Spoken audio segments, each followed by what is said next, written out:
প্রণাম ছোট মা, আমি আপনার কাছে আশীর্বাদ নিতে এসেছি। দীর্ঘজীবী হও। এটা কি ছোট মা? আমি আপনার কাছে বিজয়ের আশীর্বাদ নিতে এসেছি। দিদির থেকে কি এ আশীর্বাদ নিয়ে এসছো বৎস? না ছোট মা, উনি আপনার আশীর্বাদ দেওয়ার আগে এই আশীর্বাদ কখনোই দেবেন না। তবে কি নিজের পিতামহর থেকে এই আশীর্বাদ নিয়ে এসছো পুত্র? উনি তো আমার সেনার প্রধান সেনাপতি ছোট মা, আমি এটাকেই ওনার আশীর্বাদ ভেবে নিয়েছি। আর আচার্য দ্রোণ আর কুলগুরু? ওনারা দুজন আমার সেনার সেনাপতির মধ্যেই আছেন। আর বিদুরের থেকে পুত্র? উনি আমাকে এই আশীর্বাদ কখনোই দেবেন না ছোট মা, কারণ উনি আমার বিজয় চানই না। মহামন্ত্রী হয়েও আমার হিতৈষী নন। কিন্তু উনি তো হস্তিনাপুরের হিতৈষী, আর তোমারও হিতৈষী, তোমার শুভাকাঙ্ক্ষীও পুত্র। বড়রা যদি কোনো ভুলের জন্য বাধা দেন, তবে তার জন্য মন খারাপ করা উচিত নয় পুত্র। তার শুভ চিন্তার জন্য সন্দেহ করাও উচিত নয়।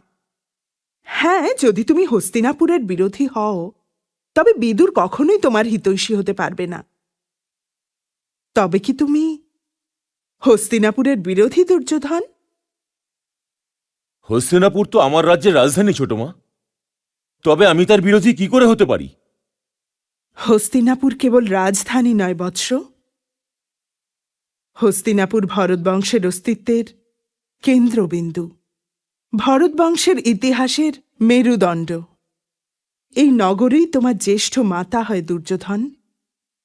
তাকে কেবল রাজধানী ভাবার ভুল করো না। এই নগরী কুরুবংশের মাথায় লেগে থাকা তিলকের মতো। যদি এই তিলক মুছে যায়, তবে কুরুবংশের কাছে কোনো কিছুই বাঁচবে না। এই নগরী তোমার পরিচয় দুর্যোধন, এই নগরী তোমার পরিচয়। নিজের এই পরিচয়কে কেবল রক্ষাই করবে না, একে সম্মান করতে শেখো। এই নগরীর দ্বারে নিজের মাথা নত করে বিজয়শ্রীর আশীর্বাদ চেয়ে নাও দুর্যোধন। তোমার ছোট মার কাছে তোমার জন্য এই আশীর্বাদ নেই।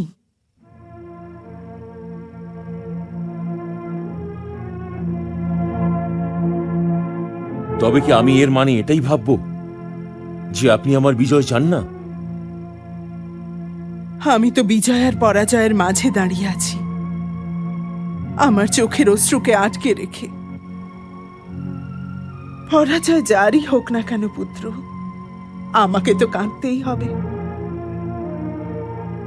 আমি তোমার প্রতি প্রসন্ন নই, কিন্তু আমি তোমার মৃতদেহ দেখতে চাই না। এই জন্য দীর্ঘ আয়ুর আশীর্বাদ দিয়েছিলাম।